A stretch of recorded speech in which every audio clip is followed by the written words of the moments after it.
मित्रों, आज आए हम सभी जानें कि मुद्रा विज्ञान क्या चीज़ है। नास्ति मुद्रा समम किंचित सिद्धिदम क्षिति मंडले, यानी मुद्रा विज्ञान यदि हम जान जाएं तो बिना खर्च का अपने शरीर का संतुलन बना सकते हैं, रोगों से मुक्त हो सकते हैं। इसके बारे में हम सबों को जानना चाहिए। जैसा कि हम सभी जानते हैं कि क्षिति जल पावक गगन समीरा अपंचरचित यह धम शरीरा। ये शरीर 5 तत्वों का बना हुआ है और 5 तत्वों में अगर कहीं असंतुलन हो गया तो शरीर में गड़बड़ी पैदा हो जाती है। तो क्यों ना अपने 5 तत्वों को हम संतुलन में बना कर रखें। तो आए बहुत ही आसान तरीका मैं बताना चाहता हूँ मुद्रा विज्ञान के माध्यम से कि अपने शरीर को कैसे संतुलित करेंगे ताकि शरीर में किसी प्रकार का विकार पैदा ना होने पाए। मित्रों, जो हम अपनी 5 उंगलियों को देखते हैं ना, इस उंगलियों में पंच तत्व भरा पड़ा है। अंगुष्ठ जो हमारा है वह अग्नि तत्व है, तर्जनी जो होता है वह वायु तत्व होता है, मध्यमा जो होता है आकाश तत्व होता है, अनामिका पृथ्वी तत्व और कनिष्ठ जल तत्व होता है। हमारा शरीर 5 तत्वों से बना है और इन 5 तत्वों में असंतुलन और घटा बढ़ी से रोगों की उत्पत्ति होती है। अंगुलियों की सहायता से विभिन्न मुद्राओं द्वारा इन 5 तत्वों को इच्छानुसार घटाया बढ़ाया जा सकता है एवं स्वास्थ्य रक्षा रोग निवारण किया जा सकता है। कुछ मुद्राएं तत्काल असर करती हैं, जैसे शून्य मुद्रा है, लिंग मुद्रा है, आदित्य मुद्रा है एवं अपान वायु मुद्रा। और कुछ मुद्राएं होती हैं जो लंबे समय के अभ्यास के बाद अपना स्थायी प्रभाव प्रकट करती हैं। इन्हें चलते फिरते उठते बैठते 45 मिनट तक करने से पूर्ण लाभ होता है। ज्ञान, प्राण, पृथ्वी, आपान, ध्यान, सहज शंख एवं शंख मुद्रा की कोई समय सीमा नहीं है। अधिक करने से अधिक लाभ होगा। मुद्राएं दोनों हाथों से करनी चाहिए। एक हाथ से मुद्रा करने पर भी लाभ होता है, जैसे ज्ञान मुद्रा। बाएं हाथ से जो मुद्रा की जाती है उसका शरीर के बाईं ओर के अंगों पर प्रभाव पड़ता है और दाएं हाथ से जो मुद्रा की जाती है उससे बाईं तरफ की शरीर प्रभावित होता है।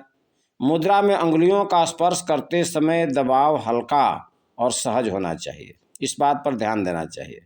शेष अंगुलियां तान कर रखने के बजाय सहज भाव से सीधे रखें। आए कुछ मुद्राओं के बारे में मैं आप लोगों के सामने रखना चाहता हूं। बहुत आसान चीज़ है और घर में बैठे बैठे किया जा सकता है। हम बहुत सारे विभिन्न तरह के चैनलों को देखते रहते हैं जिसका कोई खास मायने नहीं रहता, और हम शरीर विज्ञान के आधार पर इसको जाने अपने जीवन को अच्छा बनाने के लिए कि कैसे अपने शरीर को स्वस्थ रख पाएंगे। तो इसके लिए कुछ अगर समय दे देंगे ना तो हमारा भी कल्याण हो जाएगा और बताने वाले का भी कल्याण हो जाएगा, जानने वाले का भी कल्याण हो जाएगा और समाज के लोग परिष्कृत समाज का एक निर्माण हो जाएगा।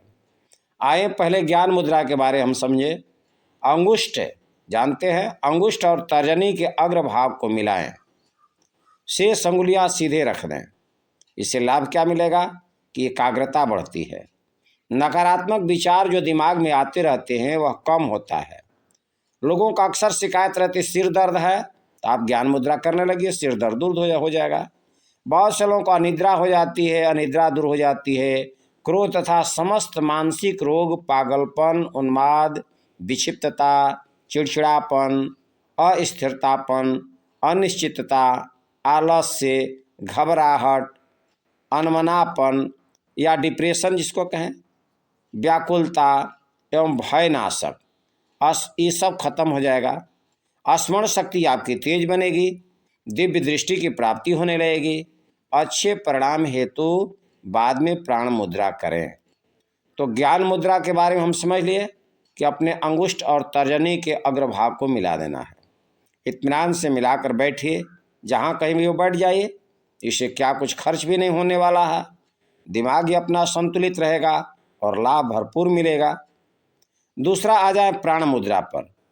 इसमें कनिष्ठ और अनामिका तथा अंगुष्ठ के अग्रभाग को मिलाएंगे।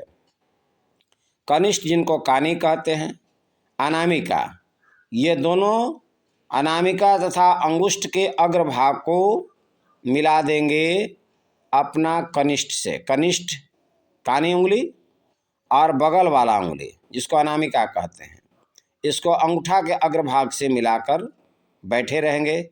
इससे लाभ क्या मिलेगा कि प्राण की सुप्त शक्ति का जागरण होगा, शरीर में स्फूर्ति आएगी, आरोग्य और ऊर्जा का विकास होगा, नेत्र ज्योति में आ जाएगी, रोग प्रतिरोधक क्षमता बढ़ेगी और विटामिन की पूर्ति हो जाएगी। उपवास काल में भूख प्यास की कमी व थकान दूर होगा, ये प्राण मुद्रा से। तीसरी मुद्रा के बारे में जाने जिसको कहते हैं पृथ्वी मुद्रा। इसमें अनामिका अंगुष्ठ के अग्रभाग को मिलाएं। अनामिका होता है, देख लें, कानी के बगल वाला, तो अनामिका के अंगुष्ठ के अग्रभाग को मिलाकर सामान्य स्थिति में बैठ जाए।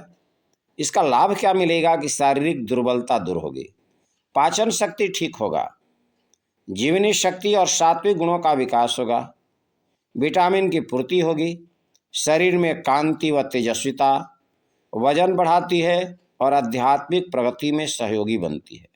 इसलिए इससे पृथ्वी मुद्रा को भी निश्चित रूप से करनी चाहिए। चौथा के बारे में विचार कर, इसको कहते हैं वायु मुद्रा। तर्जनी को अंगुष्ठ के मूल में लगाकर हल्का से उसको दबा कर रखेंगे। तर्जनी हो गया, अंगूठा होगा अंगुष्ठ, इसके मूल में लगाकर अंगूठे को हल्का दबाएं।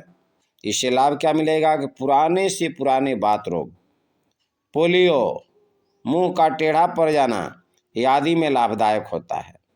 स्वस्थ होने तक ही करें, हमेशा न करें। जब शरीर स्वस्थ हो जाए तो इस मुद्रा को छोड़ देनी चाहिए। साथ में प्राण मुद्रा अधिक हितकारी है और साथ में प्राण मुद्रा को अगर जोड़ लेंगे और हितकारी हो जाएगा। इस तरह से और 4 मुद्राओं के बारे में आप लोगों के सामने मैं रखने का प्रयास किया, कोशिश मैंने किया, करना आपको है। इसलिए हम सभी मिलजुल कर इस सब का अभ्यास करेंगे तो निश्चित रूप से बैठे बैठे अपने घर में इस मुद्राओं को करके और शरीर को स्वस्थ किया जा सकता है।